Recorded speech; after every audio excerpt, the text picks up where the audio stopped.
음, 자, 어제 이어서 진행하기 전에, 요 내용을 한번 다시 보고 갈게요.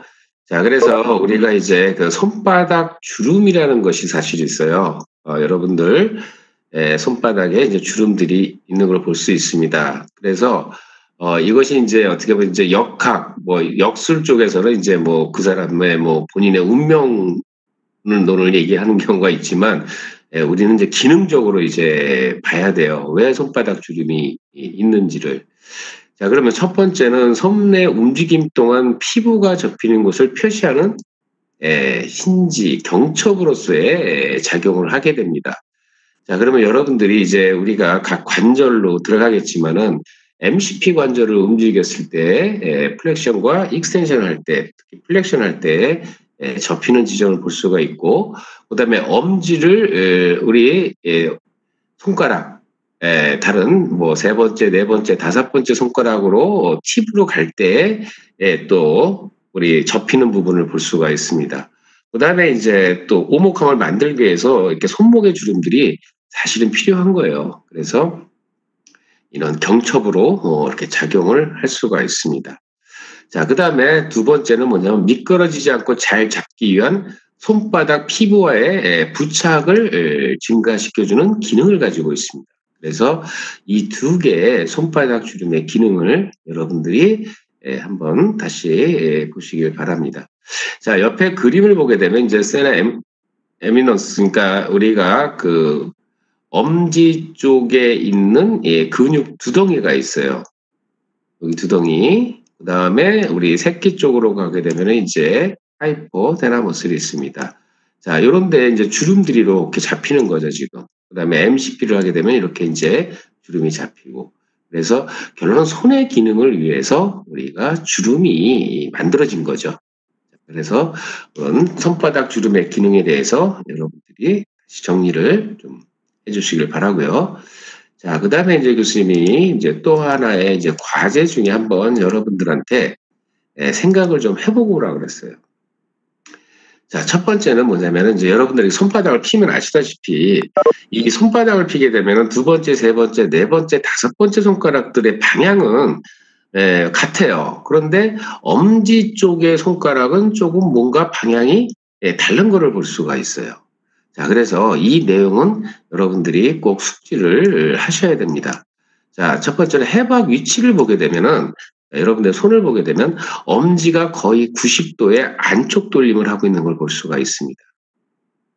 그 다음에 자, 엄지에 있는 뼈들의 등쪽 면은 어디를 향하고 있어요? 아나토미의 포지션이니까 지금 여러분들이 등쪽 면은 가 쪽을 향하고 있는 걸 볼 수가 있습니다. 90도로 돌려져 있기 때문에 그렇죠, 지금. 그 다음에 우리 바닥 쪽 면은 보게 되면 안쪽으로 이렇게 보이는 걸 볼 수가 있어요.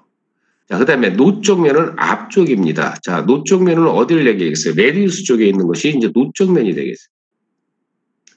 자, 레디우스 쪽에 노쪽 면이 되겠죠. 그 다음에 좌쪽 면은 그 반대 쪽에 있는 좌쪽 면이 되겠죠. 자, 그래서 여러분들이 오른쪽 엄지의 이 뼈 방향에 대해서 해부학적 위치에서의 요 내용들, 방향을 여러분들이 일단 잘 숙지를 하셔야 됩니다. 왜냐하면 지금 이 방향을 설명했듯이 우리가 이제 축과 면의 관계에서 특히 이제 면의 움직임에 대해서 이제 운동이 일어날 때 방향이 지금 90도로 바뀌어 있잖아요, 지금. 그러니까 두 번째, 세 번째, 네 번째, 다섯 번째 손가락에서의 정상적인 면에서의 운동이 아니라 엄지는 90도로 돌려져 있기 때문에 결론은 면의 방향이, 운동의 방향이 틀릴 수가 있다는 거죠. 그 내용이 이제 뒤에 설명이 됩니다. 그러면 왜 이거를 먼저 설명하는 이유는 뭐냐면 교수님이 예를 들어서 MCP를 얘기를 할 때 방향을 얘기를 하면서 운동을 얘기할 때 시상면에서는 플렉션과 익스텐션이 일어나고 이마면에서는 에비덕션과 아닥션이 일어나는데 엄지는 면과 운동이 방향이 바뀌어 있어요. 그래서 이유가 뭐죠? 라고 만약에 질문할 수가 있을 수가 있고 의문점을 가질 수가 있겠죠. 왜 틀리냐? 왜 틀린 거 왜 다르냐? 그럼 왜 다른 이유가 바로 이렇게 위치를 하고 있다라는 얘기예요. 정렬을 그렇게 하고 있는 거죠, 지금 엄지가.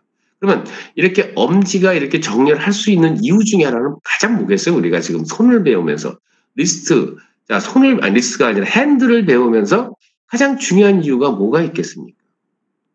결과적으로는 정교함의 커핑, 오목함을 만들면서 우리의 손의 사용을 유용하게, 기민성 있게 사용하기 위해서 그렇게 엄지의 방향이 다른 4개의 손가락에 비해서 돌려져 있는 겁니다. 자, 이 방향을 잘 보십시오. 그러면 결론적으로 아나토미컬 포지션에서 만약에 보게 되면 4개의 손가락들은 뭐가 있겠어요? 4개의 손가락들은 바닥 정면은 앞쪽을 향하고 있겠죠. 여러분들이 아나토미 그대로 가면 됩니다. 그 다음에 노쪽 방향은 어디로 가겠어요? 가쪽으로 가 있겠죠. 그 다음에 좌쪽 방향은 어디로 가겠어요? 안쪽으로 돼 있겠죠. 아나토미컬 포지션에서. 자, 그래서 여러분들이 실질적으로 아나토미컬 포지션 자세를 취해 보시고 거기에 이제 엄지와 다른 나머지 4개의 손가락들의 방향, 면에 대한 방향을 꼭 여러분들이 특히 핸드 편에서는 숙지를 하고 계셔야 된다는 얘기입니다. 자, 다음으로 또 이제 엄지, 자, 다음에 손의 활에 대해서 했고, 자, 이제 오늘은 이제 핸드에 대해서 이제 관절학에 대해서 이제 학습을 시작하도록 하겠습니다. 자, 지금 A, B, C, D, E, F, G, H, I까지 있어요. I까지 있는데 A, B, C, D는 손가락에 대한 운동학입니다. 손가락에 대한. 그 다음에 E부터 I까지는 엄지에 대한, 썸에 대한 부분에 대한 운동입니다. 자, 그러면 우리가 손가락들의 움직임을 설명하기 전에 먼저 필요한 것이 바로 뭐냐면은 위치를 보기 위해서는 자세가 중요합니다. 자, 그러면 지금 이 사진에서 나와 있는 그림의 자세는 무엇을 기준으로 했냐면은 팔굽 관절을 핀 상태에서, 그 다음에 리스트, 핸드는 중립 위치에서, 그 다음에 손바닥은 슈피네이션 된 상태에서의 기준을 하고 있습니다. 자, 그러면 자, 손바닥의 슈피네이션이니까 이제 뒷침이겠죠. 자, 뒷침된 상태에서 손목은 중립 위치에서, 그다음에 팔굽 관절은 핀 상태의 해박적인 위치에서 이 그림에 대한 방향입니다. 자, 그러면 A 같은 경우는 지금 뭐겠어요? 손가락의 굽힘이죠. 그 다음에 B의 그림은 손가락의 펴입니다. 자, 그러면 정상적으로 굽힘과 펴은 여러분들이 알다시피 4개의 손가락들의 정상적인 굽힘과 펴은 무슨 면에서 일어나겠어요? 그렇죠. 시상면에서 일어나고 있는 겁니다. 그 다음에 우리가 중심기둥 얘기했지만 3번째 손가락을 기준으로 해가지고 손가락을 벌렸다가 벌림, 그 다음에 다시 돌아오는 모음, 아닥션이 있습니다. 자, 이거는 무슨 면에서 일어나고 있는 거예요, 지금? 그렇죠. 이마면에서 일어나고 있는 겁니다. 그러면 여러분들이 아는 것처럼 기본적으로 우리가 면에 대한 운동을 설명을 할 때 시상면에서는 플렉션과 익스텐션, 그 다음에 아닥션과 에비닥션은 이마면에서 운동이 일어난다. 이렇게 여러분들이 알고 있는 겁니다. 요거는 여러분들이 알고 있는 정상적인 면의 운동입니다. 그런데 엄지는 지금 90도로 안쪽 돌림이 되어 있다고 얘기했습니다. 자, 그러면 썸을 기준으로 하게 되면은 이 썸에서의 엄지, 자, 안쪽으로 우리가 엄지의 바닥 쪽면을 안쪽으로 이렇게 굽힘이 되는 것이 바로 이제 굽힘입니다. 썸의 굽힘. 그 다음에 다시 벌렸죠. 이것이 펴이 되겠습니다. 자, 그러면 이것은 지금 여기서 볼 때는 무슨 면이에요, 지금? 이마면이죠. 이마면. 그렇죠? 이마면에서 지금 4개 손가락들이 일어났잖아요, 운동이. 그러고 보니까는 똑같아요, 지금 자세가? 자세가 똑같아요? 그럼 뭐예요? 이마면에서, 썸은 이마면에서 플렉션과 익스텐션이 일어나는구나, 라고 보시면 됩니다. 그 다음에 이 위치가 똑같아요. 그러면 시상면에서는, 썸에서는 뭐가 일어나요? 시상면에서는 벌림. 시상면입니다. 그림을 잘 보십시오. 자, 시상면에서는 이렇게 벌림. 다시 돌아오면은 뭐예요? 모음이 되는 겁니다. 그러면 썸에서는 결과적으로 뭐예요? 이마면에서는 플렉션과 익스텐션이 일어나고 그 다음에 시상면에서는 에비덕션과 아닥션, 모음이 일어나는. 그 다음에 여기 이제 보게 되면은 이렇게 지금 엄지손이 이렇게 안쪽으로 돌림되면서 이렇게 지금 5번째 손가락과의 팁과의 연결을 하고 있습니다. 그러면 엄지손은 지금 둘째, 셋째, 넷째 팁과 다 만날 수가 있는 거죠. 이걸 우리는 뭐라고 그러냐면 맞섬이라고 얘기를 합니다. 맞섬. 그러면 결과적으로 이 맞섬은 결합 동작으로 일어나게 되는 거죠. 그래서 우리가 요거는 특수한 경우입니다. 그런데 이 손에서 이 특수한 이 맞섬의 경우와 결론은 우리 인간의 기민성을 만들어주게 된 거죠. 이것이 바로 먼저 교수님이 그 브레인하고 얘기를 할 때 바로 뭐예요? 문화를 창조할 수 있는 이런 기능을 맞섬이라는 기능이 있기 때문에 가능하다는 얘기죠. 그 다음에 여러분들이 커피잉을 할 때 여러의 물체들을 잡을 수 있는 이유 중에 하나가 바로 뭐겠어요? 이런 맞섬이 되기 때문에 가능하다는 거예요. 그러면 결론적으로 이 썸에서의 플렉션과 익스텐션과 에비덕션과 아닥션은 곧 뭐가 되겠어요? 이 맞섬을 위해서 이 동작, 기본 동작이 필요한 거죠. 그러면 이 기본 동작을 통해서 뭐가 만들어진 거예요? 이런 맞섬을 할 수가 있다는 얘기죠. 그래서 간단히 정리하면 손의 기민성입니다. 기민성. 그래서 핸드에서의 기민성이 만약에 떨어지게 되면은 이제 손상으로 인해서 이제 기민성이 많이 떨어지겠죠. 그래서 손에는 이런 기민성이라는 용어가 자, 여러분들이 이제 정리를 할 수 있으실 것 같아요. 그래서 이제 A, B, C, D에 대한 손가락에 대한 면에 대한 운동, 그다음에 E부터 우리 H까지 이 썸에 대해서의 면에 대한 운동, 그다음에 이제 결합 동작에 의한 오포지션까지 설명을 드렸습니다. 자, 그러면 이제 손목, 손, 허리 관절을 다시 들어가 보도록 하겠습니다. 자, 그러면 손목에 있는 손에 허리에 있는 관절에 우리는 이걸 뭐라고 그랬어요? 이제 명명을 CMC라고 명명을 한다고 얘기를 했습니다. 그래서 이제 CMC 관절은 자, 손목뼈의 먼 쪽 줄과 자, 손목뼈에 있는 먼 쪽 줄과 그다음에 5개의 손허리뼈, 5개의 손허리뼈 사이에서 형성된 관절을 얘기를 합니다. 자, 그러면 여기 보게 되면은 이렇게 지금 볼 수가 있어요. 그러면 자, 여기를 보게 되면은 경첩을 가지고 이렇게 고정을 시킨 부분이 있습니다. 2번째하고 3번째에 보게 되면은 먼 쪽에 손목뼈와 단단하게 결합을 한 것처럼 이렇게 경첩으로 고정을 했어요. 자, 그러면 경첩에 대한 고정을 했다라는 얘기는 그건 뭐를 의미하는 거겠어요? 그렇습니다. 스타빌리티를 제공을 하겠다는 얘기예요. 그래서 우리가 중심의 기둥 역할을 해야겠다 할 테니까 너희들은 결론은 뭐겠어요? 지금 퍼스트에서의 화살표 방향과 4번째, 5번째 화살표 방향이 결론은 뭐가 되겠습니까? 이렇게 중심 기둥을 향해서 접힐 수 있게 지금 교수님이 거의 커핑 얘기를 계속 하는데 오목함을 계속 얘기를 하고 있습니다. 그러면 우리는 손을 피고서는 기능을 할 수가 없죠. 결론은 뭐겠어요? 이렇게 손이 그렇게 오목함을 만들면서 이런 손가락들의 결론은 이런 동작들이 나타나줘야 되는데 이 동작들을 보기 위해서는 이 손 안에서 결론은 뭐겠어요? 움직임을 보기 위해서는 뭔가 스타빌리티가 필요해요. 그 다음에 모빌리티가 필요한 거예요. 그러면 역할 분담을 만약에 한다면 2번째, 3번째에서는 중심 기둥을 역할해서 우리가 안정된 역할을 너희들을 잡아주고 있을 테니까 첫 번째 썸이 4번째, 5번째하고 이렇게 만나면서 많은 조작을 가능하게 해라. 이렇게 사실은 서로 간에 역할 분담을 했다고 보시면 됩니다. 그래서 우리가 그러면 결론적으로 지금 이렇게 역할 분담을 한다는 이유는 이거겠죠. 기능이라는 얘기예요. 여러 종류의 물체를 줄 수 있도록 손바닥의 오목함을 허용하겠다는 얘기입니다.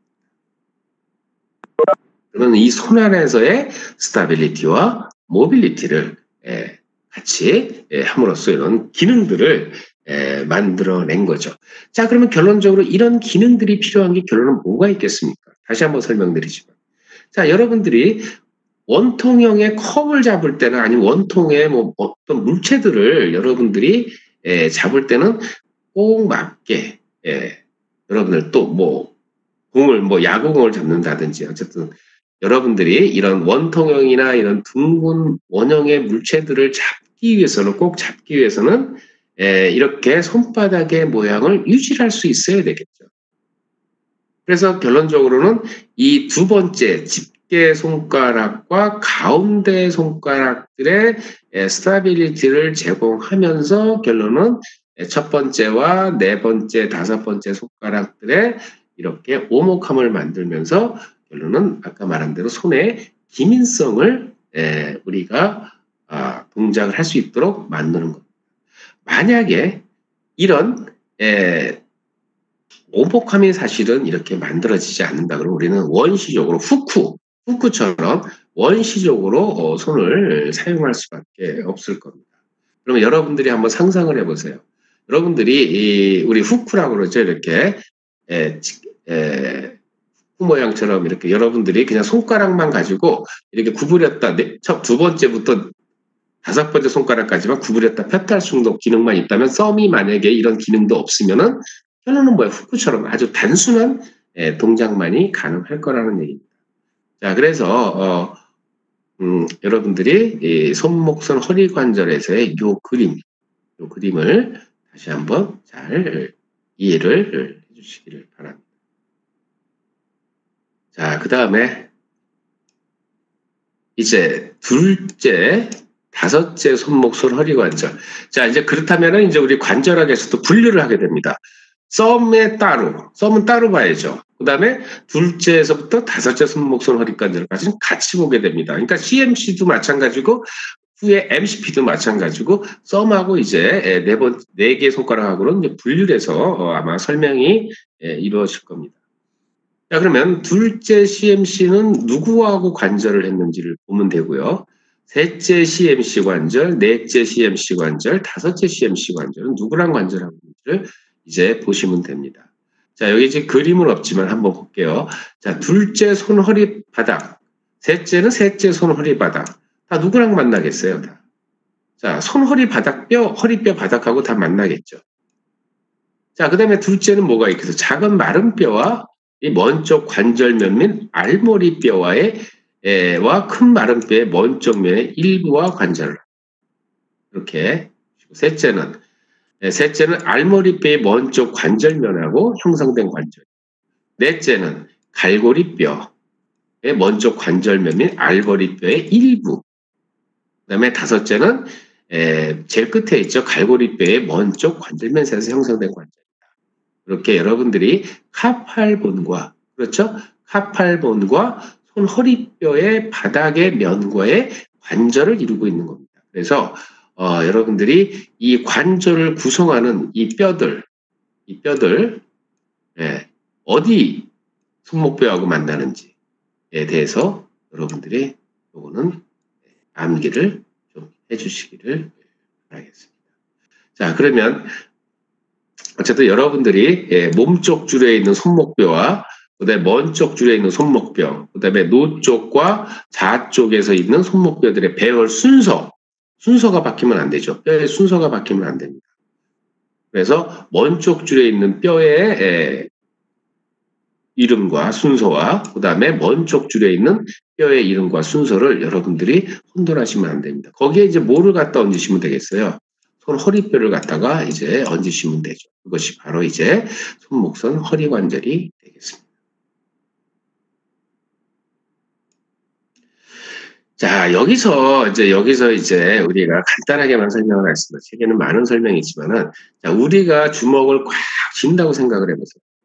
자, 그러면 지금 이 신선은 주먹을 약간 꽉 쥔 게 아니라 약간 슬랙하게 쥔 상태에서의 네 번째와 다섯 번째와 썸의 관계를 한번 보십시오. 자, 그러면 주먹을 점점 쥐면 쥘수록 어디가 더 많이 접히는 것을 볼 수가 있어요. 바로 넷째와 다섯째 손허리뼈의 움직임을 여러분들이 관찰할 수가 있습니다. 이건 지금 어디서 일어나는 거죠? CMC에서 일어나는 거죠. 그러면 아직은 안 나갔지만 이따 그림이 안 나오기 때문에 MCP도 마찬가지겠죠.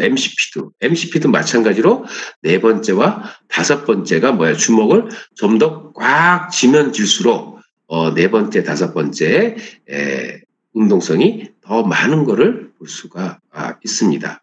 그래서 이렇게 넷째와 다섯째의 CMC 관절의 증가된 가동성은 아까 우리 가동성 했었죠? 두 번째, 세 번째보다 이 가동성 결론은 누구를 만나게 해서 썸하고의 관계. 그래서 엄지와 네 번째와 다섯 번째 손가락에 이렇게 서로 상호작용에 의해서 결론은 뭐예요? 잡기의 효율성을 증진시킨다. 적어놓으세요. 마지막에 교수님이 적절하게 잡기의 효율성을 증가시킨다라고 보시면 됩니다. 그러면 여러분들이 우리가 꼭 맞는 물체를 이제 꽉 잡아야 떨어뜨리지 않죠. 그러니까 작은 물체가 여러분들이 만약에 잡기 위해서는 더 많이 주목을 줘야 될 겁니다. 그렇죠? 그러기 위해서는 뭐가 필요한 거죠? 요 두 개는 조금 전에 본 것처럼 두 번째, 세 번째는 주로 이제 스타빌리티를 제공하면서 첫 번째 썸과 네 번째, 다섯 번째의 이런 손허리 관절들, 나중에는 MCP 관절도 마찬가지고 CMC나 MCP나 다 똑같이 큰 운동의 가동성을 가져야 된다는 얘기입니다.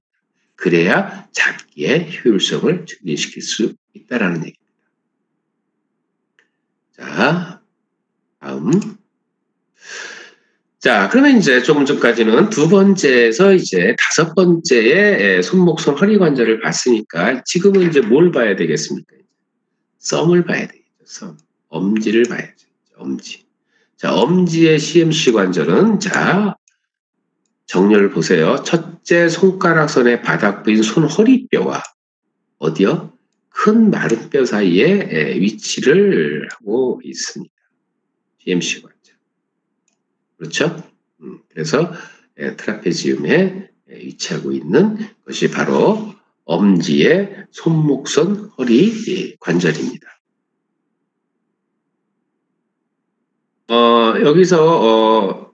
여기서도 볼게요. 팔마 쪽에 비율을 보게 되니까 손바닥 쪽이죠. 자, 좌쪽으로 가면은 뭐예요? 얼라 면이고, 그 다음에 이쪽 노 쪽으로 가면은 노 쪽 면이 되겠습니다. 그러면 이쪽으로 가게 되면 좌쪽으로 치우침이 만들어지는 거고요. 이쪽으로 가면은 노 쪽에 치우침이 만들어지는 볼 수가 있습니다. 자, 그 다음에 아까 썸은 좀 반대잖아요. 그래서 우리 팔마 쪽, 그 다음에 손등 쪽이 이렇게 90도로 다른 손가락에 비해서 돌림 운동이 되어 있는 것을 볼 수가 있다라는 겁니다.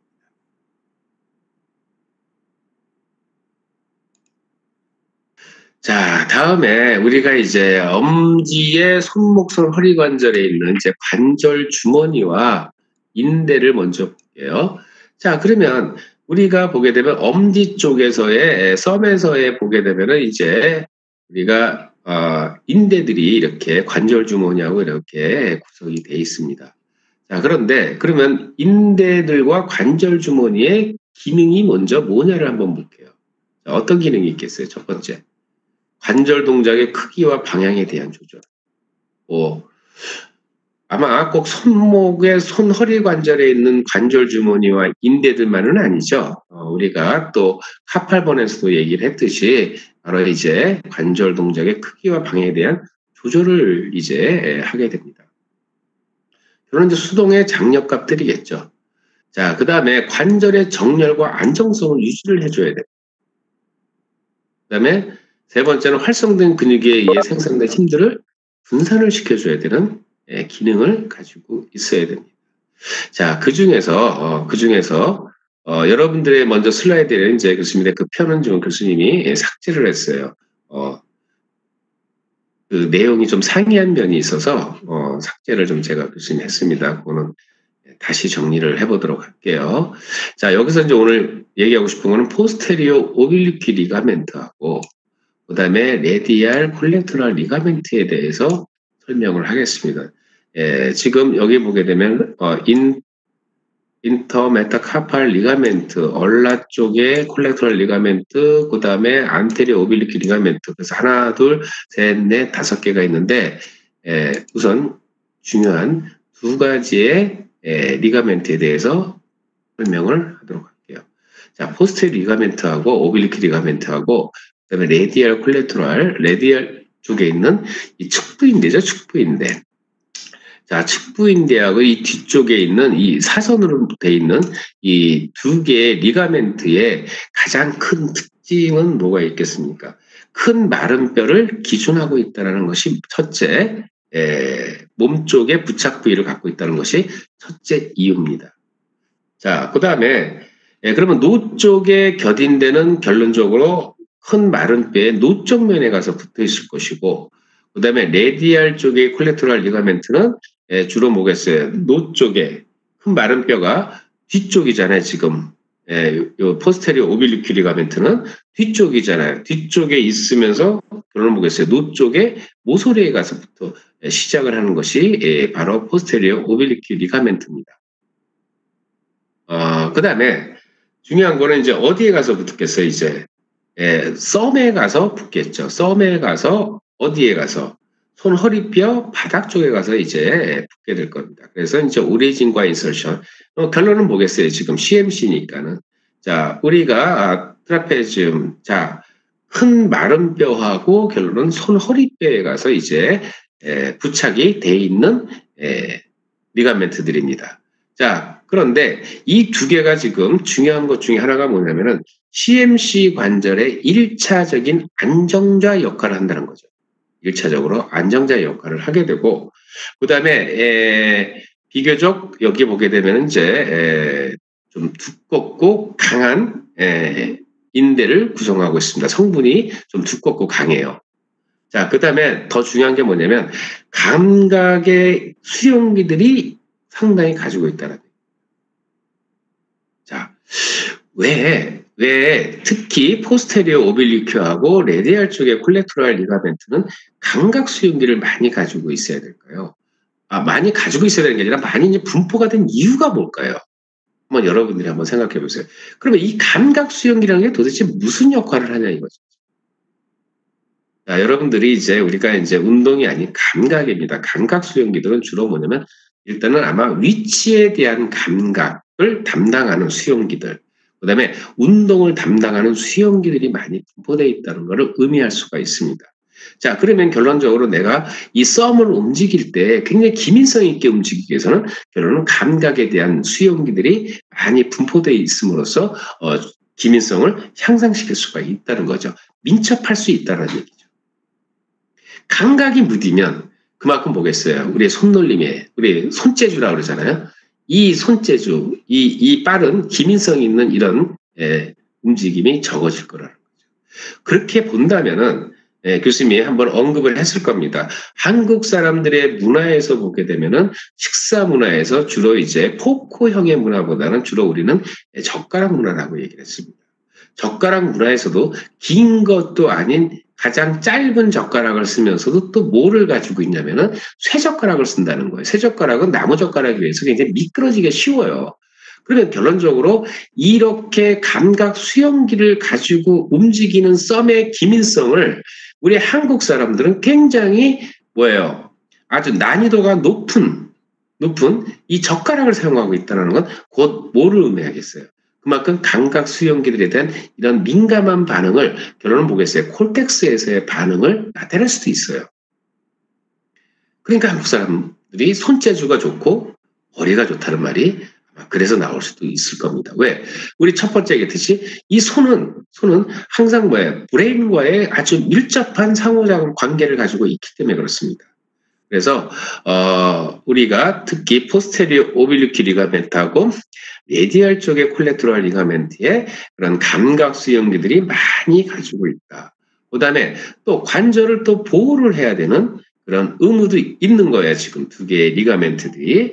그래서 결과적으로는 맞선과 관계된 우리 중요한 움직임들의 신경근의 조절을 강화시켜 줄 수 있는 것이 바로 우리 특히 5개의 리가멘트 중에서 포스테리어 오빌리퀴 리가멘트하고 레디알 콜레테럴 리가멘트를 여러분들이 유념 있게 보시라. 자, 그러면 또 언제 타이트해 줄 것이냐죠.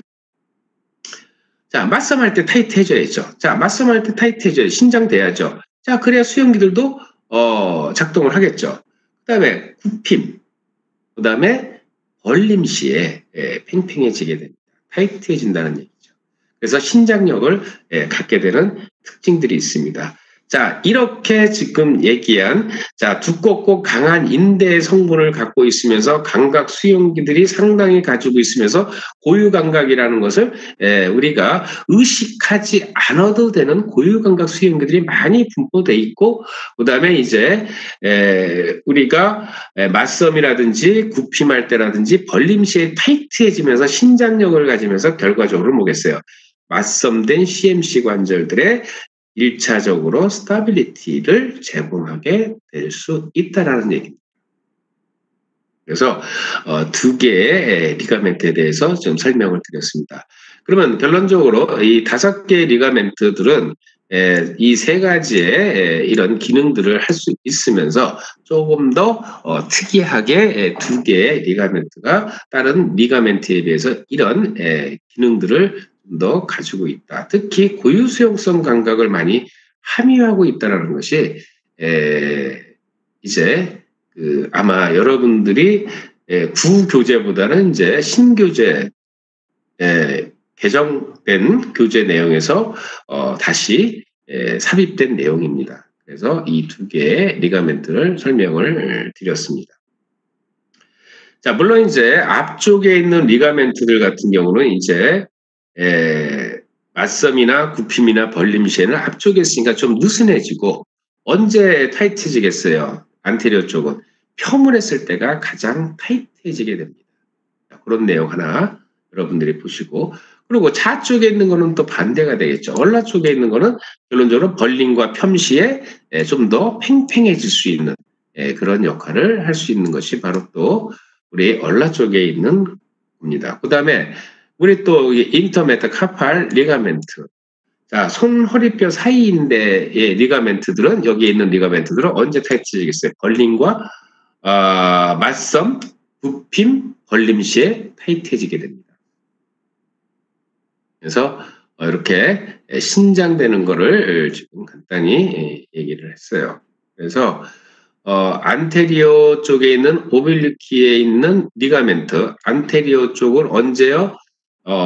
완전한 펴물 할 때 타이트해지고, 그 다음에 얼라 쪽에 있는 것은 벌림과 펴시, 여기 있는 거 벌림과 펴할 때 타이트해지고요. 그 다음에 인터메타카팔 리가멘트들은 주로 맞섬할 때라든지 아니면 굽힘할 때라든지 벌림할 때 타이트해집니다. 그 내용만 3개는 그렇게 어느 운동면에서 타이트해지는 것만 기재를 해주시고, 설명을 해드렸던 포스테리어 오블리퀴하고 레디얼 콜레테럴 리가멘트에 대해서 여러분들이 좀 더 관심을 가지시기를 바라겠습니다.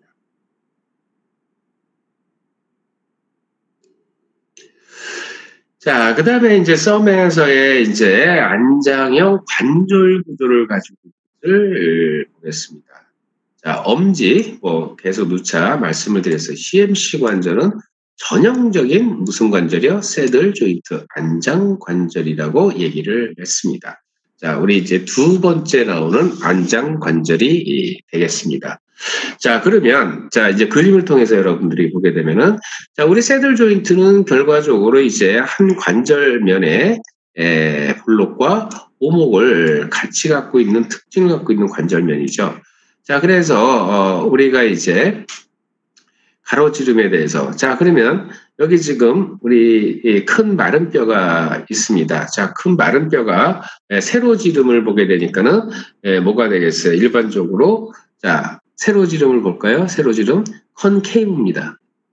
빨간색으로 한번 해볼까요? 자, 여기 세로지름을 보게 되면 이렇게 컨케이브죠. 케이브니까 뭐겠어요? 오목입니다. 그러면 가로지름은 뭐겠어요? 가로지름은.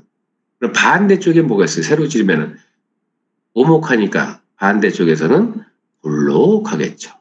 뭐가? 손오리뼈가.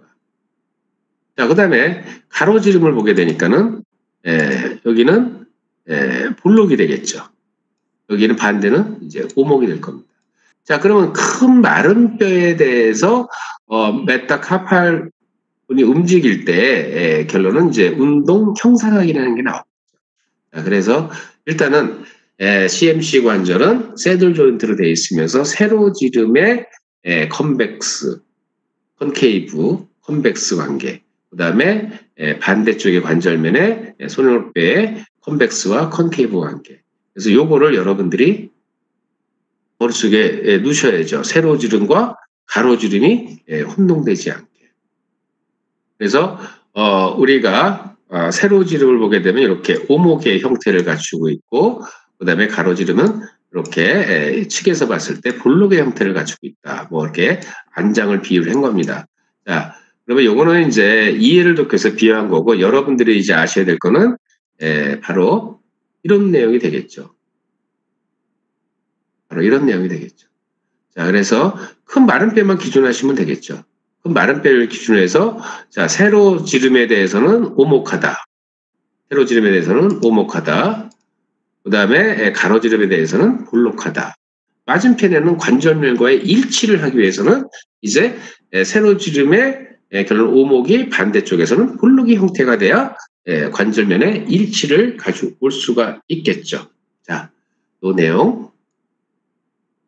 특히 엄지 쪽에서는 이 내용이 중요합니다. 안장관절이라는 것이. 자, 그 다음. 자, 그러면 운동 형상을 한번 볼게요. 자, 지금 뭐에 대해서 하는 거죠? 썸에 대해서 하는 겁니다. 썸, 엄지에 대해서. 그리고 CMC 관절에서 운동은 이도의 자유도를 나타나게 됩니다.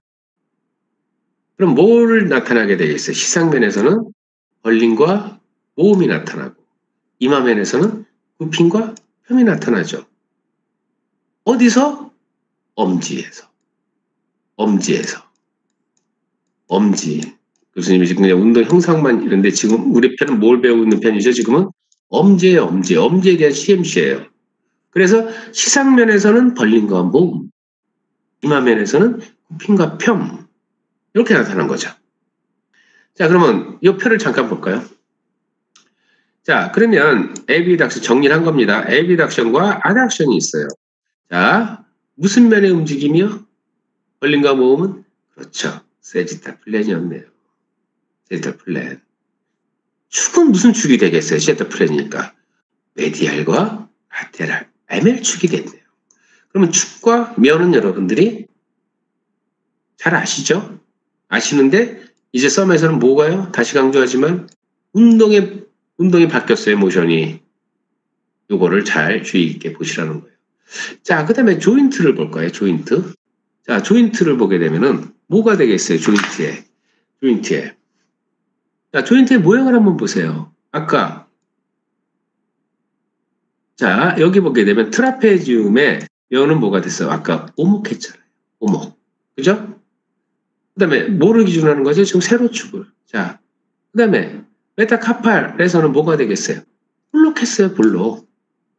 아까 그림에서 본 것처럼 정리된 거니까. 자, 그러면 결과적으로 우리가 이제 관절 운동 형상을 보게 되면은 에비덕션 할 때는 뭐예요? 어느 쪽으로 굴러요? 에비덕션 할 때는 활마 쪽으로 굴러요. 그리고 도잘 쪽으로 슬라이딩을 하게 됩니다. 롤과 슬라이딩 방향이 어때요? 지금? 뭐에 대해서? 오목에 대해서 볼록이 움직인 거잖아요. 그러니까 슬라이딩 방향이 반대로 갔어요. 아닥션을 볼까요? 아닥션 다시 오겠죠. 얼로 가요? 다시 돌아오니까 도잘 쪽으로 불러서 활마 쪽으로 슬라이딩을 하는 것이 아닥션이라. 자, 정리되겠죠? 자, 그 다음에 플렉션과 익스텐션을 한번 볼까요? 자, 무슨 면이요? 그렇죠. 프론탈 플랜의 움직임이었어요. 축은 당연히 안테리오, 포스테리오 축을 갖고 있겠죠. 앞뒤쪽의 축을 가지고 움직였다는 거예요. 돌림 운동을 했죠? 트라페지움에서. 그죠? 자, 트라페지움을. 자, 플렉션과 익스텐션. 자, 그러면 가로면에 대해서 보게 되면은 아까 어땠어요? 트라페지움은 당연히 볼록하겠죠. 그 다음에 메타카팔은 당연히 컨케이브, 오목하다는 얘기예요. 가로지름에 대해서. 자, 그러면 가로지름에 대해서 결론은 뭐가? 플렉션과 익스텐션이 나타나는 얘기예요. 그러니까 뭐겠어요, 지금? 자, 볼록에 대해서 오목이 움직인 거잖아요. 그러니까 뭐야, 슬라이딩 방향은? 같겠죠. 같죠. 그래서 안쪽에 돌림과 미끄러짐이 일어났어요, 플렉션. 익스텐션은 가쪽에 돌림과 슬라이딩이 일어났어요. 같은 방향. 자, 지금 세로지름이냐 가로지름이냐. 그러면 세로지름에서는 에비덕션, 아덕션이 일어나고 그 다음에 가로지름에서는 플렉션과 익스텐션이 일어나고 관절 운동 형상학 롤과 슬라이딩 방향 정리됐습니다. 자, 이 한 표가 결론은 뭐겠어요? 이 한 표가 여러분들이 아시는 CMC 관절에서 2도의 자유도에서의 운동을 지금 정리를 한 겁니다. 그래서 이 표를 이제 여러분들이 이해하셨다면은 뒤의 내용은 그렇게 뭐 어려운 내용은 아니겠죠. 자, 보도록 할게요. 자, 그러면 결론적으로 자, 우리가 엄지, 손목, 손, 허리 관절의 벌림과 모음을 한번 볼게요. 자, 그러면 자, 조금 전에 다 얘기를 했습니다. 롤과 슬라이딩 방향의 뭐예요? 세로지름에서의 이제 오목과 볼록의 움직임으로 인해서 이렇게 에비덕션이 하는 걸 볼 수가 있어요. 물론 이제 여기에 나타나는 이제 우리 에비덕터 폴리스 롱구스라는 머슬이 있어요. 이제 뭐 벌리겠죠. 이 머슬의 힘에 의해서 벌리겠죠. 자, 그러다 보니까 지금 여기 보니까 IML이라든지 AOL이라든지 손허리뼈, 손허리뼈 사이인대라든지 조금 아까 보는 우리 뭐겠어요. 여기 보게 되면은 이제 여기 지금 ACAB이 아니라 이제 여기 지금 요거는 이제 과거 사진인데 새롭게 수정된 책에는 이제 RCA를 아까 노 쪽의 겨딘대를 얘기를 했어요. 노 쪽의 겨딘대, 노 쪽의 겨딘대가 이렇게 신장을 하게 됩니다. 그래서 요거를 우리가 뭐라 하냐면 웹 스페이스라고 그럽니다. 웹 스페이스. 그러니까 엄지의 물갈퀴 공간. 여러분들이 한번 썸을 가지고 쭉 벌려보세요. 벌리면은 그 물갈퀴처럼 생긴 그것이 바로 여러분들 웹 스페이스라고 그럽니다. 물갈퀴 공간. 또 한번 알아보시고요. 그럼 이 물갈퀴 공간을 펼치게 하는 이유는 뭐냐면 큰 물체를 이제 여러분들이 그 물체 외형에 맞게 조절할 수가 있는 거예요. 자, 그래서 우리가 웹 스페이스를 이렇게 쭉 넓히게 됩니다. 그런데 지금은 우리가 배우는 거는 바로 뭐예요? 벌림과 모음에 대한 롤과 슬라이딩 방향을 지금 배우고 있는 거니까 그래서 이렇게 아까 얘기한 대로 신장력을 갖게 되면서 기능을 이제 하게 되는 거죠. 자, 그래서 롤과 슬라이딩 방향 에비덕션 할 때, 자, 모음은 다시 돌아오는 거니까 이제 운동 형상학은 같게 일어나겠죠. 자, 그래서 또 다음. 자, 그러면 손목선 허리 관절의 굽힘과 펴을 볼 수가 있습니다. 자, 그런데 이제 여러분들이 여기서 이제 좀 더 유의할 부분은 뭐냐면 우리가 이제 결합 동작이 이제 일어날 수가 있다라는 거예요. 자, 그래서 엄지, 손목선 허리 관절의 굽힘과 펴을 해부학적 위치에서 CMC 관절은 약 10에서 15도의 부가적인 펴을 수행할 수가 있고요. 완전히 펴되는 엄지의 손허리뼈는 손바닥을 가로질러서 약 45도에서 90도로의 굽힘을 할 수가 있습니다. 자, 그런데 여기를 보게 되면은 자, 아까 우리 플렉션과 익스텐션은 롤과 슬라이딩 방향이 같게 일어난다고 얘기를 했습니다. 얘기를 했는데, 그죠? 자, 요거는 이제 여러분들이 다 이해를 하셨을 거라고 생각을 해요. 그런데 여기에 뭐가 있냐면, 메디얼 로테이션이 동반된다. 자, 여기 익스텐션 할 때는 라테랄 로테이션이 동반된다. 이것이 바로 뭐냐면은 우리가 새들 조인트는 자유도 2라고 분류를 했습니다. 그죠? 자유도 2를 분류했는데 혹시 메디얼 로테이션이 들어가니까 자유도 3이 아니냐고 얘기를 할 수가 있어요. 실적으로는 메디얼 로테이션은 뭐겠어요? 플렉션 할 때 결론은 우리가 같이 동반되는 독립적으로 수행하는 메디얼 로테이션이 아니라 같이 동반되는 플렉션이 되겠습니다.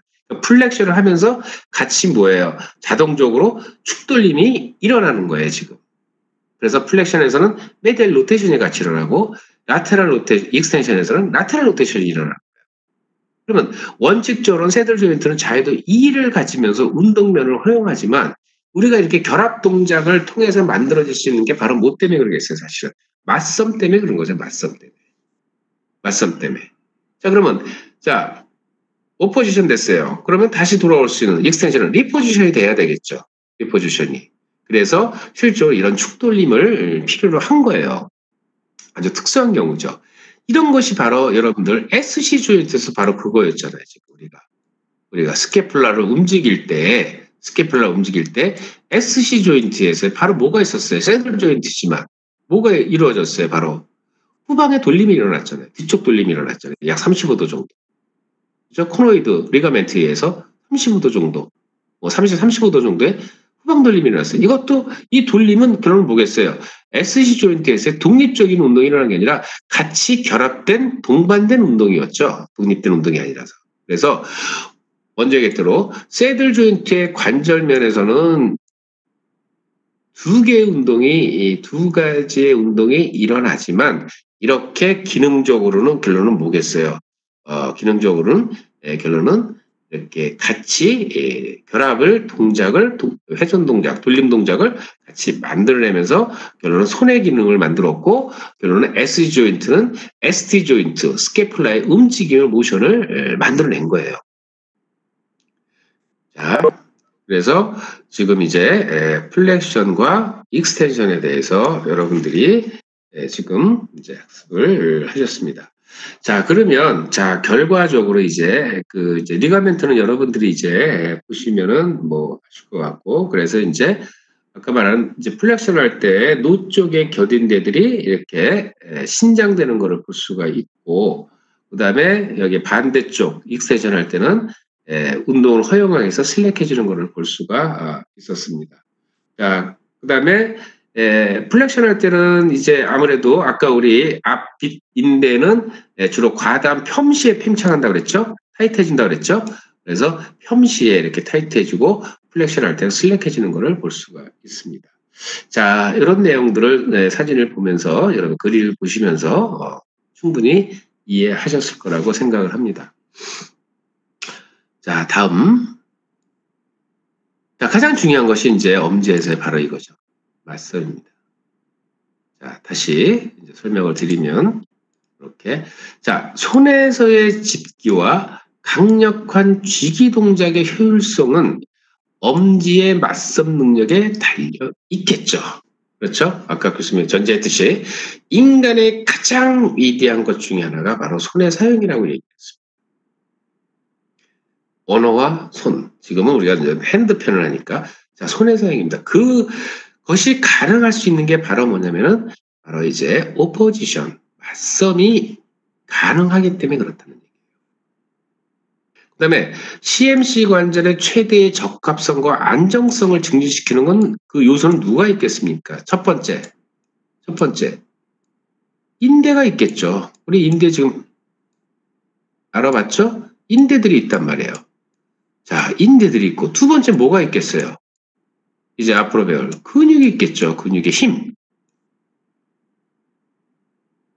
이런 수동의 장력각과 능동의 힘각들이 결론은 뭐겠어요? CMC 관절의 최대의 적합성과 안정성을 증진시킬 수 있는 요인들이 되겠습니다. 자, 다음. 그러면 오포지션 할 때 운동을 보도록 하겠습니다. 자, 여기서 1번, 2번이라고 되어 있는 게 뭐냐면 자, 여러분들이 이제 우리가 맞섬을 하기 위해서는 첫 번째 뭐야? 벌립니다. 첫 번째입니다. 벌려요. 두 번째, 이제 플렉션, 안쪽으로 플렉션 하죠. 플렉션 하면서 실제로 뭐가 이루어져야 돼? 안쪽 돌림이 동시에 일어나게 됩니다. 그러면 맞서물학에서는 첫 번째는 벌리고, 자, 여러분들이 물체의 외형의 물체를 파악을 했습니다. 자, 물체의 크기를 조절을 해요. 그래서 이제 벌림을 하면서 웹 스페이스 조절을 하겠죠. 자, 조절하면서 컵의 외형의 크기에 맞게 이제 컵을 원통형이면, 자, 원통형의 컵이라면 원통형을 잡습니다. 그러면 뭐가 돼야 이제 굽힘이 돼야죠. 굽힘이 돼야죠. 물론 이제 우리 네 번째, 다섯 번째 손가락도 이제 물체를 잡기 위해서 이제 같이 오겠죠. 자, 그러면 지금 썸을 기준으로 하는 거니까, 자, 엄지는 지금 벌려서 원통의 물체 외형에 맞는 크기를 조절을 해서 이제 구부리면서 이제 컵을 잡아야 되겠죠. 자, 그럴 때 이제 플렉션이 일어납니다. 플렉션을 하면서 결론은 뭐예요? 같이 동시에 안쪽 돌림이 일어나는 것이 바로 뭐냐면 맞섬입니다. 자, 그럼 리포지션은 뭐겠어요? 그럼 다시. 자, 원통의 물체를 놔야 돼요. 그럼 뭐예요? 이제 원통의 물체를 이제 놓게 됩니다. 그러면 다시 뭐겠어요? 이제 다시 원래 펴으로 돌아오면서 굽히면서 펴면서 가쪽 돌림이 되면서 다시 이제 원래 위치로 모음으로 위치로 돌아오게 되겠죠. 그래서 이 맞섬과 리포지션 다시 재배치되는 이 운동의 과정을 여러분들이 알아두시면 될 것 같습니다. 그래서 맞섬에서 그리고 중요한 게 뭐라 그랬죠? 우리가 돌림이 일어나지만 이 돌림은 자기의 독립적인 돌림이 아니라 같이 결합해서 일어나는 돌림이다. 이렇게 생각하시면 됩니다. 자, 그래서 리포지션과 오포지션과 리포지션에 대해서 여러분들이 이제 잘 알아두시고요. 자, 그 다음에 여기서 하나를 알아둘 게 뭐냐면은 여러분들이 이제 메디얼 로테이션 할 때 무슨 인대가 타이트해지자면은 바로 뒤빗 인대가 팽창을 하게 됩니다. 맞섬을 할 때 아까 얘기했듯이. 그래서 뒤빗 인대 팽창해진다는 거 여러분들이 다시 한번 알아두시기를 바라겠습니다.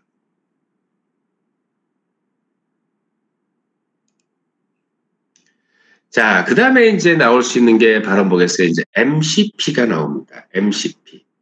자, MCP가 손, 허리, 손가락 관절입니다. 자, 그럼 보겠습니다. 자, 어디겠어요? 이제 여기겠죠. 조금 전에 여기를 봤습니다. 자, 여기가 이제 우리 MCP 관절입니다. 일명. 자, 그러면 손가락의 손, 허리, 손가락 관절. 말 그대로 손의 허리죠. 허리 부분이잖아요. 지금 중간에 있잖아요. 지금. 허리에 또 손가락들과 연결되어 있는 관절입니다. 그래서 자, 요 내용 볼록한 손, 허리뼈, 머리. 그다음에 약간 오목한 몸쪽입니다. 몸쪽 손가락뼈의 몸쪽 관절면 사이에서 형성된 계란형 관절입니다. 여러분들이 주목을 좀 보면 아시다시피 그래서 이런 관절이 바로 손, 허리, 손가락 관절이라고 이제 명명을 하게 됩니다. 그럼 MCP 관절에서 운동은 뭐가 일어나겠어요, 사실? 굽힘과 펴. 같이 해보십시오. 그 다음에 이마면에서는 벌림과 모음이 일어나게 됩니다. 모음이. 그래서 두 가지의 운동면에 대해서 여러분들이 알아두시면 될 것 같습니다. MCP 관절입니다. 네 개의 손가락에 대한 MCP입니다. 자, 다음. 자, 그 다음에 또 중요한 게 뭐겠어요? 이제 인대가 있다라는 거죠. 인대에 또 지지하는 역할이 있습니다. 자, 여기 보게 되면은 이제 도잘 캡슐이 있어요. 도잘 캡슐이. 그 다음에 코드화가 있고 액세서리가 있습니다. 근데 이거를 뭐라고 명명하냐면 콜렉터럴 리가멘트 측부인대라고 합니다. 좌쪽과 노 쪽에 이제 측부인대가 있겠죠. 자, 그래서 이렇게 우리 이 MCP 관절의 관절 주머니 안에는 이렇게 측부인대, 노 쪽의 겨딘대와 가 쪽의 겨디대가 있고, 그 다음에 또 뭐가 특이성이냐면 팔마 플래트라는 것이 있다는. 자, 그 다음에 피브로스 디지털 수출했습니다. 자, 요거는 뭐냐면 우리 섬유 손가락 집이라는 게 있어요. 근데 실제로 요거는 여기에는 뭐가 지나가냐면은 현재는 플렉스 하는 텐던들이 지나가는 통로가 되겠습니다. 하나의 굴이에요. 자, 요거는 이제 2학기 때 가서 설명을 드리도록 하고 우선은 리가멘트에 대해서만 설명을 하겠습니다. 자, 그래서 지금 이제 우리가 여기 팔마 플래트라는 말이 있어요. 요거는 좀 뒤에 나오고 여기부터 설명을 할게요. 그래서 우리 이제 측부인대에서의 이제 구성의 요소를 보게 되면 이제 코드하고 이제 액세서리를 이렇게 나눠집니다. 요거를 우리가 이제 측부인대라고 얘기를 하는데, 자, 코드는 굵고 강해요. 그다음에 손가락뼈의 몸쪽 끝 부위와 바닥 쪽 영역의 먼 쪽의 부착 부위를 갖고 있고, 자, 여러분들이 그림을 통해서만 이해를 하셔도 될 것 같아요. 자, 이렇게 지금 잡고 있죠. 자, 그 다음에 액세서리 같은 경우는 부채꼴 모양처럼 이렇게 돼 있어요. 부채꼴 모양의 섬유들로 이렇게 구성이 돼 있습니다. 자, 그러면 이 인대들이 결론적으로 이제 우리가 신장력을 가지면서 뭔가의 제한과 운동에 허용을 하는 스타빌리티와 이제 가동성을 주겠죠. 자, 그러면 여기 보게 되면은 팔마 플래트란 말이 있어요. 자, 이 얘기는 뭐냐면 일단은 팔마 쪽에 있는 플래트라는 거는 뭔가 좀 굵고 조밀한 섬유 연골로 되어 있다는 얘기입니다. 인대와 같은 특성을 가진 거예요. 팔마 플래트가. 특성은. 그래서 이렇게 섬유 연골로 구성이 되어 있는 편입니다. 그래서 우리가 이 팔마 플래트의 그 위치는 먼쪽 끝부분은 각 몸쪽 손가락뼈 바닥에 부착되고 비교적 굵고 뻣뻣해요. 자, 그러면 인대와 거의 같은 특성을 갖고 있어요. 자, 그 다음에 먼쪽 부분은 좀 가늘고 탄력적이고 손 허리뼈 머리에 부착을 하게 됩니다. 자, 그러면 이 팔마 플래트라는 게 이제 또 다른 손가락 허리뼈에서의 나오는 용어입니다. 그러니까 손가락 뼈에서만 있는 구성이에요. 지금 요소예요. 뭐랑 비슷하다고요? 성분이? 인대하고 거의. 뭔가 보강을 했다라는 얘기예요. 이렇게 또 하나의 구조물을 줬다는 것. 그래서 기능을 보니까 MCP 관절의 구조를 강화하고 MCP에서 폄의 끝범위를 제한한다는 얘기예요. 그러면 아직은 진도가 안 나갔지만 어디에도 있어요, 지금. TIP에도 있네요. 여기도 있네요. 팔마 플래트가. 결론은 뭐겠어요? 손가락에서도 TIP에서도 결론은 뭐겠어요? 과도한 폄의 끝범위를 제한할 수 있겠구나. 이렇게 보는 거죠. 이것도 손가락 편에 가서 다시 또 언급을 하겠지만, 그래서 이렇게 팔마 플래트가 MCP, 그 다음에 PIP, 그 다음에 DIP에 이렇게 존재한다라는 거. 그러면 결론적으로 우리 만약에 손가락을 이렇게 여러분들이 사용하실 때 결론은 우리가 하이퍼텐션, 우리 아마 이제 피구를 하다 보면은 손가락이 좀 과하게 젖히는 경우가 많이 있어요. 공을 잡다 보면. 그래서 이런 것들이 리가멘트에서만 구성되어 있는 게 아니고 결론은 팔마 플래트라는 거를 하나를 또 구성 요인을 하나 두면서 결론은 폄의 끝범위를 좀 제한을 시키는 요소. 그럼 결론적으로 뭐겠어요?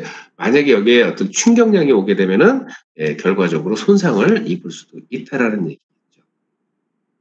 자, 일단은 손가락에 대한 보강 부분입니다. 지금. 그래서 팔마 플래트 여러분들이 잘 기억을 좀 해주시기를 바라겠습니다.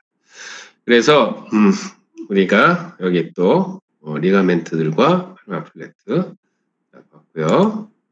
자, 그 다음에 이제 우리가 MCP에서의 뼈 운동 형상을 보게 되면은 이 그림은 여러분들이 그냥 이해를 하실 수만 있으면 될 것 같아요. 자, MCP의 역할이 뭐겠어요? 아까 굽힘과 펴과 우리가 이제 벌림과 모음이 있는데, 자, 지금 이렇게 호박인가요? 이게 호박을 이렇게 잡기 위해서 꽉 쥐어야죠. 떨어뜨리지 않고 잡기 위해서 이제 MCP 관절에 하나의 모션을 본 겁니다. 자, 그러면 MCP가 이렇게 있어요. 자, MCP가 이렇게 있으면 여기 지금 보다시피 반지 손가락, 그러니까 네 번째 손가락하고 다섯 번째 손가락이 조금 가장 더 많이 돌림을 하는 걸 볼 수가 있어요. 그래야 우리가 여태까지 학습한 그 내용, 자, 그래서 외형의 물체를 잘 잡기 위해서 결론은 네 번째, 다섯 번째 손가락들이 더 많은 돌림을 가지는 것을 설명하기 위해서 이 그림이 설명합니다. 그 다음에 결과적으로 우리가 MCP 관절에서 우리가 벌린 굽힘과 우리가 몸이, 그러니까 두 개의 운동이 일어나긴 하지만 결론적으로는 우리가 죄송합니다.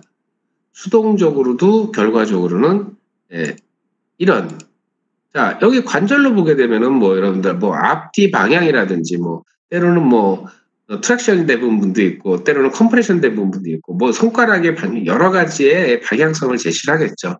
그래서 이렇게 지금 외형에 맞게끔 결과는 그렇습니다. 외형에 맞게끔 우리가 오목함을 만들기 위해서 MCP에서의 다양한 수동의 축돌림의 범위를 만들어내는데 결과적으로는 두 개의 반지손가락과 새끼손가락에서의 가장 크게 돌림을 갖고 있다. 이렇게 보시면 되겠습니다. 이것이 이제 MCP에서의 또 다른 하나의 이런 범위를 가질 수가 있다라는 거죠. 그래서 결과적으로는 MCP 관절에서는 내가 플렉션을 하면서 동시에 이제 다른 동시에 이런 수동의 범위를 가져야만 여러분들이 이런 물체를 외형에 맞게 잘 고정시킬 수 있다. 이렇게 이해를 해주시길 바라겠습니다. 여기서 중요한 건 계속 나오는 얘기 이거죠. 네 번째, 다섯 번째 손가락에서의 운동량이 크다라는 거. 수동에서도. 자, 요런 내용 주시고. 자, 그 다음에 이제 허리, 손가락 관절의 이제 관절 운동 형상을 보게 되면은, 자, 여기 보게 되면 아주 단순해요, 사실은. 그래서, 자, 여기 허리, 손가락 관절을 보게 되면은, 이제, 여기 보겠습니다. 자, 세로와, 그 다음에 가로가 있습니다. 자, 그러면 여러분들 융기된 부분이 이제 헤드가 볼록하겠죠. 그래서 이제 볼록한 헤드와 그다음에 몸 쪽에 있는 관절면은 오목한을 가지고 있습니다. 그 다음에 이제 콜레테럴 리가멘트들이 아까 이제 분류한 코드와 액세서리의 이런 섬유 파이버들이 결과적으로는 이제 보강을 하는 것을 볼 수가 있습니다. 자, 그 다음에 자, 관절 운동 형상을 볼게요. 자, 그럼 MCP 관절에서의 관절 운동 형상은 자, 볼록한 손, 허리뼈, 머리. 그렇죠? 그 다음에 움직이는 손가락의 오목. 그러면 뭐가 되겠어요? 자, 볼록한 머리에 대해서 움직이는 건 누구예요? 오목이 움직이는 거예요. 그러니까 볼록에 대해서 오목한 놈이 움직여요. 그러니까 뭐야? 롤과 슬라이딩 방향은 같은 방향으로 이루어진 거죠.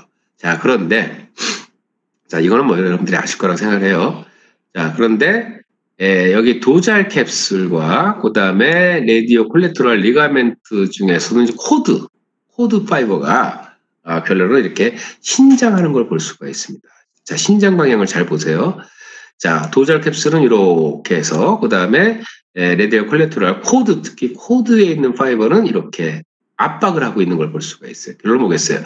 플렉션 할 때 벌어지는 것을 방지하기 위해서 결론은 이 수동의 값들이 신장되면서 압박을 하고 있는 걸 볼 수가 있다는 얘기예요.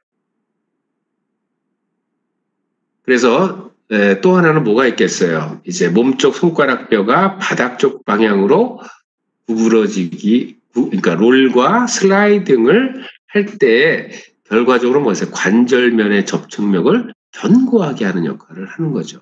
그러면 지금 레디알 콜레테럴 리가멘트가 만약에 파열이 됐거나 캡슐이 만약에 이 기능을 상실한다 그러면은 플렉션 할 때 뭐가 되겠어요? 벌어져 버리겠죠. 그리고 관절면에 일치가 안 되겠죠.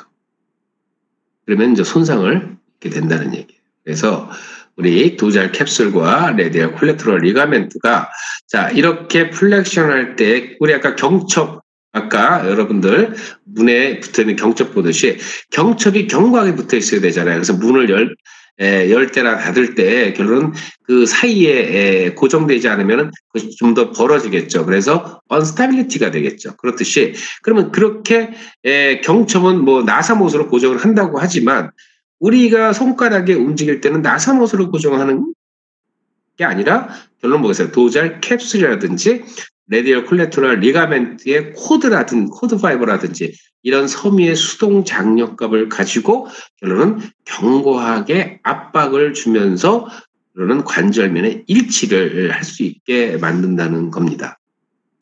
그것이 우리 관절 운동 형상에서 롤과 슬라이딩 방향도 중요하지만 바로 이런 수동값들에 대한 역할, 기능이 또 하나의 중요한 내용 중에 하나입니다. 자, 그 다음에 지금 여기 보게 되면은 폄할 때는 이제 반대가 되겠죠. 롤과 슬라이딩 방향은 반대지만 그래서 여기 보면은 이제 익스텐스 디스토럼 손가락의 평근들이 펼 때 하나의 기전이 있습니다. 궁금하셔도 참으십시오. 2학기 때 머슬편에서 하는데 하나만 보시면 돼요. 자, 팔마 플레이트가 타이트해진다는 거죠. 아까 팔마 플레이트의 기능이 뭐였습니까? 익스텐션을 제한한다 그랬어요. 무슨 익스텐션은? 우리가 좀 더 과한 익스텐션을 제한하게 됩니다. 왜? 타이트해지니까.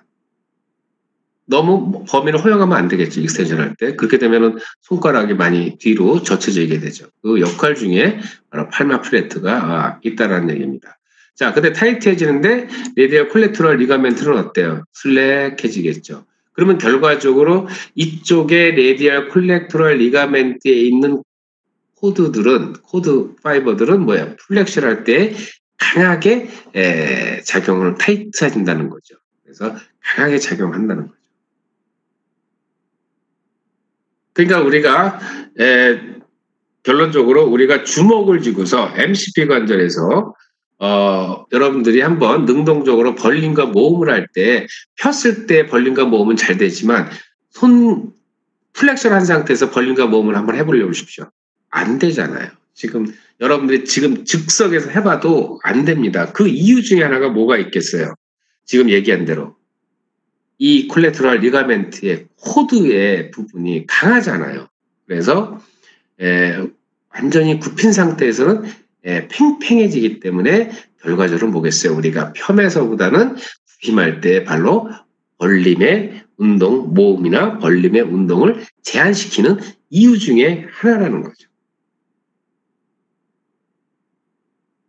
그래서 우리가 70도의 굽힘에서의 몸쪽 손가락 뼈의 관절면이 이제 손, 허리 뼈 머리의 평평한 바닥 쪽 부분과 이제 접촉을 하게 되겠죠. 그래서 일단 다시 말씀드리면은 우리가 폄하고 굽힘할 때 MCP 관절에서의 벌림과 모음을 한번 본 거예요. 운동량을. 그랬더니 폄했을 때는 벌림과 모음이 굉장히 잘 이루어졌는데 굽힘할 때는 굽힘하고 나서는 벌림과 모음이 잘 안 돼요. 안 되는 이유 중에 하나가 누구 때문이요? 바로 콜레테럴 리가멘트, 특히 코드 파이버의 강력한 신장력으로 인해서 바로 뭐가 이루어진 거죠 지금? 그래서 관절면 사이에 압박력을 증가시키기 때문에 운동량이 제한돼 버리는 그런 현상이 만들어진 거죠. 자, 그래서 MCP 관절에서의 편과 그다음에 플렉션 할 때 여기는 지금 제시하지 않았지만 굽힘과 모음의 운동량의 제한이 왜 플렉션에서 일어나는지를 설명을 드렸습니다. 자, 그다음 자, 우리가 MCP 관절에서의 벌림하는 거를 이제 집게 손가락을 기준으로 했을 때 벌림 동안 자, 몸쪽 손가락뼈는 노쪽 방향으로 구르면서 미끄러진다. 자, 이건 먼저 그림 보면 여러분들이 잘 아실 거예요. 자, 아까 이제 여러분들이 아시다시피 우리가 이제 아나토미컬 포지션에서 위치를 보게 되면 이제 노쪽 방향이죠. 여기는 뭐예요? 좌쪽 방향입니다. 그래서 우리가 손가락을 기준으로 할 때 노쪽으로 되어 있는 걸 노쪽에 치우침, 월라 쪽은 월라면이라고 그랬어요. 그래서 자, 여러분들이 방향을 보실 때 이제 이쪽이 노쪽 방향이고 이것이 좌쪽 방향으로 됩니다. 그러면 자, 우리가 슬라이딩과 롤의 방향은 지금 벌림을 할 때 이거는 지금 폄의 위치니까 지금 가능하다는 얘기를 하는 거예요, 지금. 자, 그래서 폄의 위치를 할 때 보니까 레디얼 콜렉터럴 리가멘트가 슬랙해진 걸 볼 수가 있죠. 결론 뭐겠어요? 특히 코드 파이버가 운동량을 허용한 거예요, 지금. 할 수 있게, 에비덕션하게. 그 대신 반대쪽에서 얼라 쪽의 콜렉터럴 리가멘트는 뭐가 되겠어요? 타이트해졌어요. 왜 타이트해졌어요? 운동량을 제한시키기 위해서 타이트해진 겁니다. 이것이 바로 이제 여러분들이 그림을 보시면서 이제 이해를 하시면 되는 부분입니다. 자, 그래서 이제 우리가 여기까지 MCP에 대한 네 개의 손가락에 대해서 운동 형상을 봤고, 다음 주가 되겠네요. 다음 주에는 이제 핸드편을 좀 마무리하고요. 마무리하고 이제 교수님이 다음 진도를 나가기 전에 이제 핸드편을 마무리 짓고 우리 1장부터 학습했던 부분 교수님이 혹시라도 좀 놓친 부분의 내용이 있다든지 아니면 좀 더 우리 학생들이 이해가 좀 부족한 부분이라든지 아니면 좀 더 여러분들한테 다시 설명해야 될 부분들이 좀 있을 거라고 생각을 합니다. 그리고 또 하나는 뭐냐면 우리가 이제 상지편을 마치면서 한번 전체적으로 지금은 각 관절마다의 나무를 봤다면 우리가 전체 상지의 하나의 이제 움직임, 숲이라는 개념으로 상지의 전체의 관절을 다시 한번 우리가 정리를 하는 시간을 다음 시간에 이제 갖도록 하겠습니다. 그래서 일단 그것이 마치고 나면은 이제 다시 또 이제 몸통편으로 진도를 나갈 텐데 어쨌든 다음 주에 정리를 할 테니까 혹시 여러분들 뭐 교수님 저 교재가 없는데 어떡하죠? 고민하지 마십시오. 고민하지 마시고 일단 교수님이 중간고사의 내용도 슬라이드에 있는 내용을 기초로 해서 교수님이 문제를 출제를 할 겁니다. 그러니까는 걱정하지 마시고요. 그 대신 이제 교수님이 혹시라도 PP 자료에 좀 부족한 내용이 있거나 하게 되면은 조금 이제 다시 설명을 하거나 그러면 여러분들 썸머리를 하시거나 아니면 좀 더 중요한 내용은 교수님이 다시 좀 첨부를 할 수도 있습니다. 그러면 여러분들이 또 이렇게 간단하게 썸머리 할 수 있게 아니면 또 책을 갖고 계신 분들은 책에 언더라인을 좀 칠 수 있게 그렇게 유도를 좀 하겠습니다. 그래서 어쨌든 교재가 지금 뭐 당장 준비를 할 수 없는 상황이 돼가지고 교재를 준비하지 못하신 분들이나 또 교재를 갖고 있는 분도 마찬가지고 그래서 다음 주에는 여러분들이 아마 이제 이 내용이 글쎄 모르겠어요. 아마 월요일날 이 핸드가 끝날지 해가 월요일하고 화요일까지 그런 시간을 두도록 하겠습니다. 그러니까 여러분들이 이제 그 1장부터 나갔던 슬라이드 복사한 거 있으면은 다 같이 이렇게 준비를 해 놓으시면서 교수님하고 수업을 같이 진행하면 좋을 것 같습니다. 그리고 혹시라도 이제 그 수업 중에서 질문할 학생들은 문자로 이렇게 연락을 주시면은 교수님이 질문할 시간을 또 드리도록 하겠습니다. 그래서 어쨌든 상지편을 마무리를 하는 시간을 갖도록 하겠습니다. 자, 그런데 시간이 다 됐네요, 벌써. 자.